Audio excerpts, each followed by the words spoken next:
Om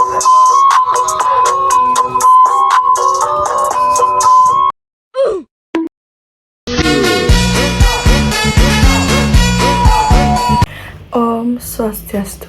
Perkenalkan, nama saya Made Bisno Amerika Putri dengan NIM 2312061007. Baik, di sini saya akan menjelaskan beberapa fungsi-fungsi dari manajemen komunikasi. Yang pertama itu ada perencanaan atau planning. Manajemen komunikasi harus merencanakan strategi komunikasi yang tepat agar informasi disampaikan dengan jelas dan tepat sasaran. Perencanaan ini mencakup pemilihan saluran komunikasi yang tepat, menentukan audiensi yang relevan, serta merancang pesan sesuai dengan tujuan komunikasi. Yang kedua ada pengorganisasian atau organizing. Dalam komunikasi, manajemen berfungsi untuk mengorganisir aliran informasi, mengatur siapa yang akan menyampaikan pesan, siapa yang akan menerima, serta bagaimana informasi tersebut akan diteruskan. Pengorganisasian ini juga mencakup penyusunan struktur komunikasi yang efektif dalam organisasi, baik vertikal maupun horizontal. Nah, adapun juga contoh dari pengorganisasian itu, contohnya seperti di sebuah perusahaan besar, untuk memastikan kelancaran komunikasi antar departemen, misalnya departemen pemasaran, produksi, dan keuangan.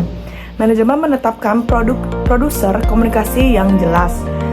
Setiap departemen diwajibkan untuk mengirimkan laporan bulanan kepada departemen lain tentang status proyek, anggaran, atau jadwal produksi yang relevan. Jadwal rapat antara departemen juga diatur secara terstruktur untuk memudahkan koordinasi dan pertukaran informasi secara rutin. Yang ketiga ada pengarahan atau directing. Fungsi ini berhubungan dengan memberikan petunjuk dan arahan mengenai bagaimana komunikasi harus dilakukan. Manajer perlu memberikan arahan yang jelas tentang isi dan cara penyampaian pesan kepada seluruh anggota tim agar mereka dapat berkomunikasi dengan tujuan yang sama dan sesuai dengan standar yang ditetapkan. Nah, adapun contoh dari pengarahan. Contohnya itu seperti seorang manajer tim proyek mengadakan pertemuan awal untuk mengarahkan tim tentang tujuan proyek, tenggat waktu, dan peran masing-masing anggota tim. Dalam pertemuan tersebut, manajer memberikan instruksi yang jelas mengenai tugas dan tanggung jawab setiap anggota tim agar mereka tahu apa yang diharapkan dan bagaimana berkontribusi untuk mencapai hasil yang diinginkan. Yang keempat ada pengendalian atau controlling. Dalam komunikasi, fungsi pengendalian digunakan untuk menentukan dan mengevaluasi efektivitas komunikasi yang sudah dilakukan.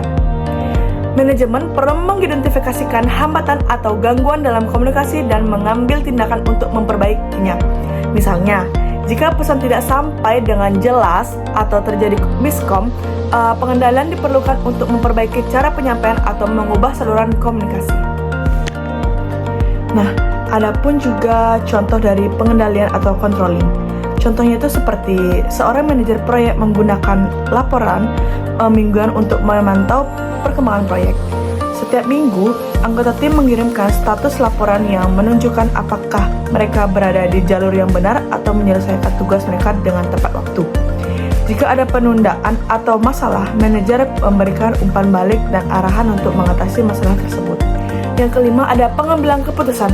Komunikasi yang efektif sangat penting dalam proses pengambilan keputusan.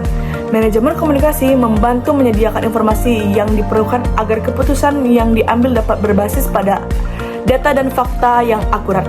Selain itu, komunikasi juga memungkinkan manajemen untuk menyampaikan keputusan tersebut dengan cara yang dapat dipahami oleh semua pihak terkait.